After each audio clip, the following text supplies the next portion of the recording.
Well, hello, and welcome back to another match reaction reflecting on Leeds United 4, Oxford United 0 with myself, Arron Marshall, and Gerry McNamee. Good morning, Gerry.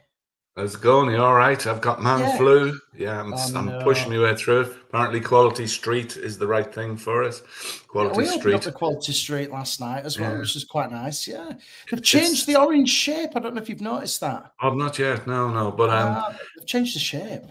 Do you find this time of year you look in your pockets and you find lots of sweet wrappers? Yeah, I had a couple of after eights, and it's that great time when you forget that you didn't open your advent calendar yesterday, and you've got two sets of sweets. I've got a liquid soul sort calendar, which is my favorite, and it's my classic one's here. I haven't opened it for a few days, so I can smash that later.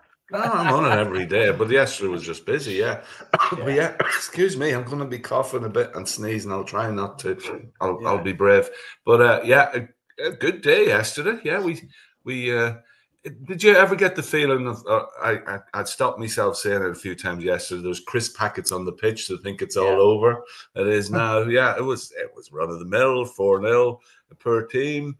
I'll take that all day. We played well. And just a little bit of a dip, but not really happened. And no, good. Just keep going. Yeah, keep going. It was good, wasn't it? And it's nice again to share the goals out with. I think it was James Bogle, Aronson, and Solomon, wasn't it? Who got the goals yesterday. And I'm looking for my team sheet.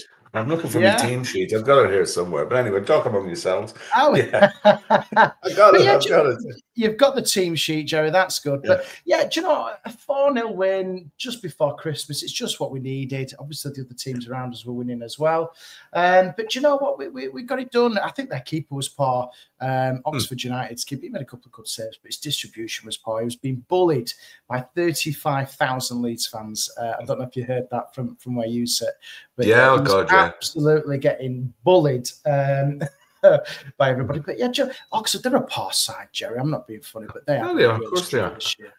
I'm not being snobbish, but Leeds should not be playing Oxford United. We have far outclassed them in every element, I think. Yeah, they should stick to boat races. I don't think they've even won one of them for a few years. But yeah, their keeper, it was obvious, kick the ball towards the right-hand side and it'll drift over to the left. But even when he did sort of land it, the number 22 just went over his head. It was quite funny.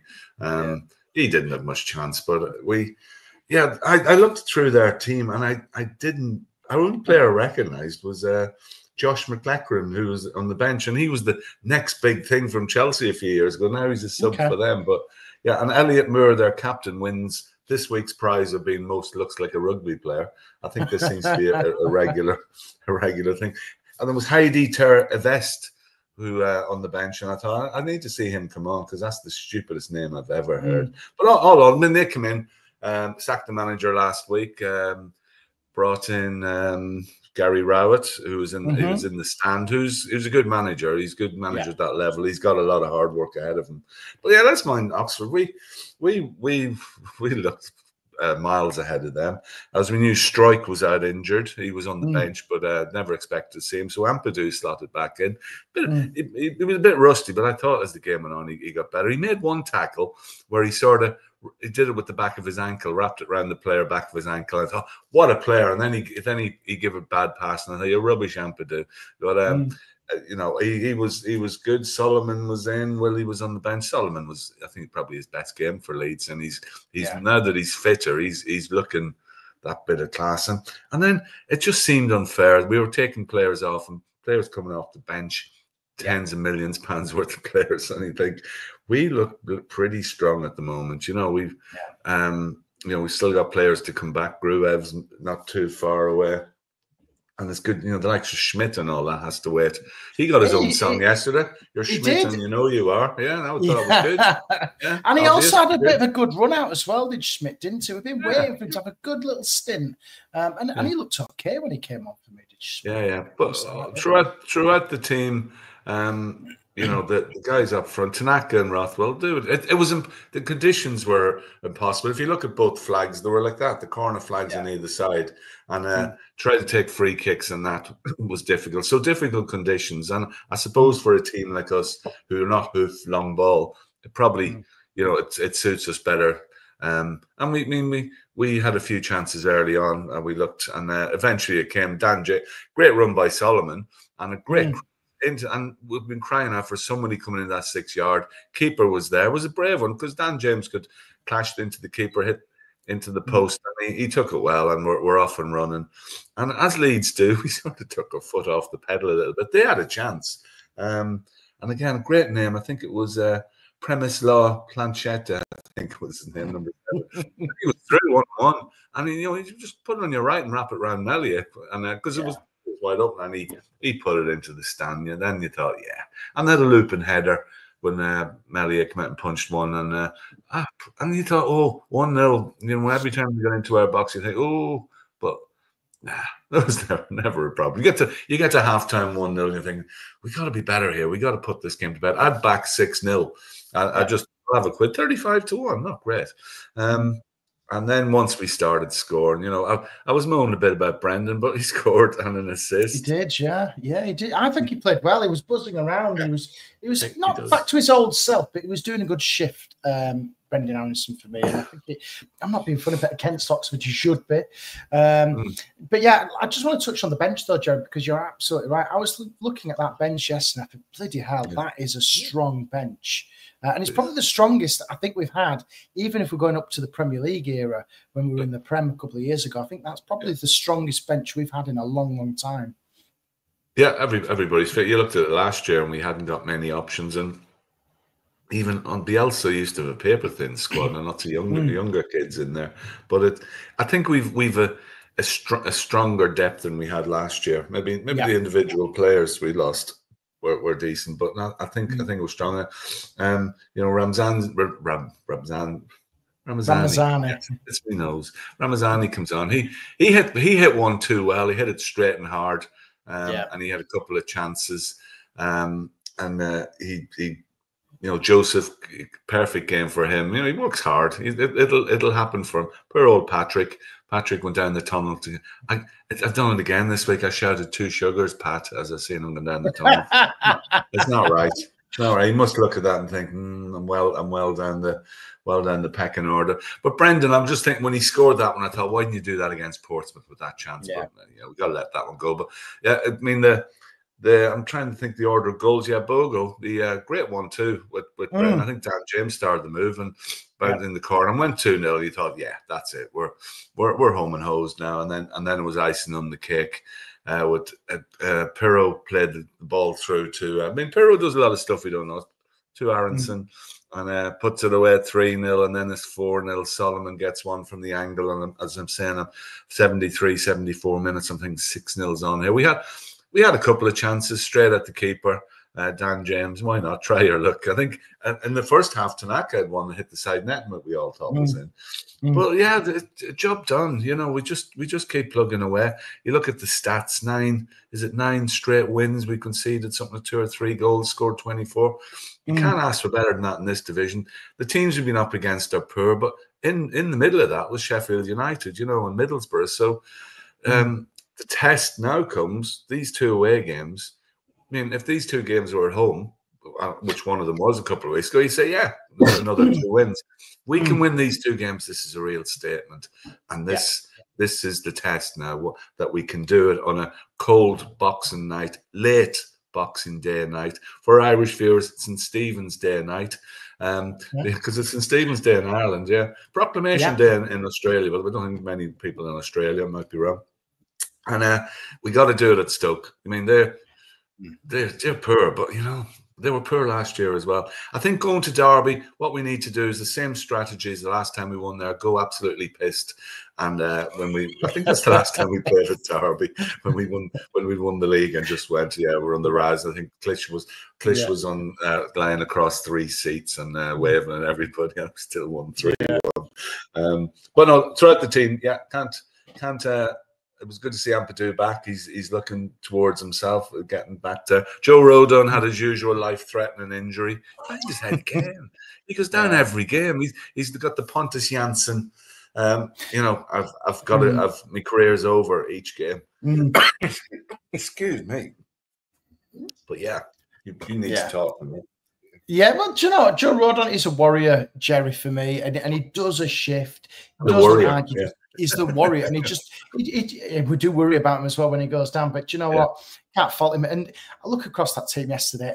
For God's sake, Leeds, all you've got to do is just do that away from home, and bang, you will win the league any day of the week. You know, it's just, let's turn that away form round and really pick up. And obviously, I know I've said this before to you, but Boxing Day is a big game in the Championship because Burnley play Sheffield United. So one of them is going to drop points. So we have to believe. What do we want? Do we want to draw or do we want to cut Burnley? I think a draw. A draw would be good, but I'm not bothered about winning the league, if I'm being honest. I just want to get a little bit of a cushion. So a draw would be good. And then obviously we can gain some points on those. I think they're only 3 points clear of us as well. So Sheffield United at the top. But yeah, Stoke and Derby, we have to be returning 6 points, don't we? We cannot be fanning around going, oh no, you know, one score first and we'll win. That's all you have to do, Leeds. Yeah. And I think they know. They must know by now that they've got to be stronger. And do you play a team that's better away from home? Do you make changes? Do you put Joseph in from the start, maybe instead of Pirro? I think that's what I would do, because I think starting Joseph is better away, because it's usually a bit more physical, as we know. And having Ampadu back as well, I think will help, especially away from home when you've got to get those last crunch tackles in and things like that. Ampadu will do that for you. And obviously having your captain back and leading as well, I think will be good for us. So hopefully, for God's sake, just kick on and get 6 points. For where do we fit Ampadu back into the team? You know, if Pascal comes back, he comes back at centre half. If you put him in midfield, well, something's got to give. You can bring Rothwell and Tanaka. You can't drop. Do you push one of them into the Brendan role? Brendan, who's just got a goal and an assist. It's nice problems to have. And where do you fit these other guys? You know, Willie's there. Willie's been a bit off form, but Willie on his day is devastating. And Arzani, as I mentioned, and you know, all these players. It's a nice position to be in. I think the key thing is for me is that, because we've got that strength in depth, is rotation, because the games go quick and fast. I think it's, what is it? Is it, so we play Boxing Day, 29th, and then the first, we've got 3 games in the week or whatever it is. New Year's Day, and then away to Hull. So we've got a really, really packed schedule. So I think really, you know, changing the team for the good and resting players as well, because it does take it out of you, the Christmas period, and obviously, you know, just freshen it up a little bit and just keep it going. And I think you're right. You know, it's a real problem for Fark to have. But my God, we've got to kick on now. This is it now for me. And we've played everybody after Stoke, haven't we? I think we've played everybody. This will be the last one, 23. So we're halfway there. I'm hoping it's not windy. Stoke's on the side of a hill, and it's not. Yeah, it's a cold place. But yeah, I suppose 8 o'clock. I'd rather it was 8 o'clock in the morning, and then get it out of the way for Boxing Day, St. Stephen's Day, and you're there. But 8 o'clock, I suppose you can still fit in a lot during the day, but you have to stay off, unless you're on a bus, I suppose. Stay off the spirits, and you know, at least you can have your dinner and go to the game and enjoy. I'm looking forward. My 2 lads are up from London, so we're going as a group, and it should be good. And I say then go to Derby and just laugh at them, really. But I'm devastated. I mean, who would have thought that Frank Lampard's Coventry would not be doing so well? It's not his fault. It's not his fault. They lost 4-1 yesterday. Yeah, Frank. He told them what to do, and they didn't. You know, it's not his fault. You know what'll happen there? He'll save them on the last day and be a hero when he's really not good. Yeah, but you can look around the Championship, and there's a lot of ordinary stuff there. We got to lift ourselves away from this ordinary, not get dragged into these teams. We can beat every single one of the teams in this league. The trouble is we're Leeds, and we do stupid stuff. So this time last year we beat Ipswich 4-0 as well at Ellen. We did, yeah. And then we went and lost 2 games, and then we won 12 in a row. If someone said to me, you're going to lose the next 2 games or win the next 12 or 13, you'd take it, but maybe not. But let's just concentrate on this week and then see where we go. But it's nicely poised, and let's go and we're in amongst it. Very much so. We're in amongst it. I think last year we were third. Were we sitting third or something? We were further behind. Yeah, so do you know what? We're one better than last year. We're up to second, and let's just, you know, we're in and amongst it. Let's kick on, and hopefully get some good set results. Even the Bremner suite is improved. They give us a sort of Christmas dinner yesterday. One Brussels sprouts, a couple of pigs and blankets, a few chips in there. It was quite nice, I have to say. Good. Coming on from Piegate at the beginning of the season, are really good. I suppose the only downside, I got a present for Christmas, a Leeds mug. My mate, good mate, spelt my name wrong. Not that good of a mate. He's dead to me now. But that's my world at the moment. I've got a cold. I'm suffering. I'm going to put my feet up, watch Match of the Day. What's your go-to Christmas movie today? Do you know what, Gerry? I was watching Love Actually last night, and I still don't understand it. I don't get it. I was made to watch it last night, and I still don't get it. I watched, my miss was watching that the other night. I thought, this is easy watch. I'll just sit and watch. I think I might have said this before. You wouldn't have a nativity play on Christmas Eve. All the kids. That kid going to the airport and running through. I was looking for a bucket. That was sickly. Yeah. Emma Thompson, that was good performance. I've watched this too closely. When she looked at her CD, be glad of a Joni Mitchell CD, Ungrateful Woman. And then you go, he's dead. Yeah, he's dead, old man. Yeah. And it's just stupid. I mean, the Prime Minister and oh God, cute. It's just too far-fetched for me. I mean, it's the Prime Minister had only one policeman with him. No, that wouldn't happen. Doesn't make sense. No, wouldn't happen. No. If you had Boris Johnson turning up at your door, Liz Truss in the old days looking for, you'd run a mile, wouldn't you? Yeah. Yeah. I genuinely, I still don't understand it, and I don't get it. It's not for me. The ones to watch if you look on very obscure Hallmark Christmas movies, and they're all the same. They've all got sparkly Americans, and you just want to throw a brick at the telly. But I noticed on Christmas Eve, A Wonderful Life's on, and that is the best movie. James Stewart, what an actor! You know every line in it. The old Alistair Sims Scrooge, 1940s, Here, you boy, are Leeds promoted yet? He says that from his window. You've got to be watching Alf as well, because obviously Will Ferrell, who now owns. I did. I've watched it already. It's funny. It's funny, but The Grinch, don't do anything for me. Muppets are okay. Yeah, that's quite funny. But I think Christmas classic as well. Yeah. And again, they're all grown up now. I think it'll be Gavin and Stacey definitely, because I'm a big fan of them. And Morecambe and Wise. And after that, the rest of it is all. People don't watch Christmas TV like they used to, like me, like an old man. Generation Game, Mike Yarwood, all that stuff. There's people of a certain age will know what I'm talking about. But, who's getting killed in EastEnders this year? You'd never go for Christmas dinner with anybody in EastEnders, would you? No. God. No. And they used to get married on Christmas Day in EastEnders. That never happens. No. And it always snowed. And it always snowed, if you remember as well. They always put the snow on. Snow. No, it doesn't snow. I haven't seen snow for a long time. I'll give you. I must admit, speaking of snow, it did snow in Leeds today for about 10 minutes. Yeah, there you go. Of snow. I used to work in the betting industry, and there was a guy who had £1,000 on a white Christmas, and he came in with his betting slip, and I said it wasn't a white Christmas, but all needs you bet on an individual weather center, and if one flake of snow falls, that designated a white Christmas, and for him it did happen, and there you go. So it's not gonna happen. I'll probably have no electric, and it'll be high winds as I look at it again. Hope not.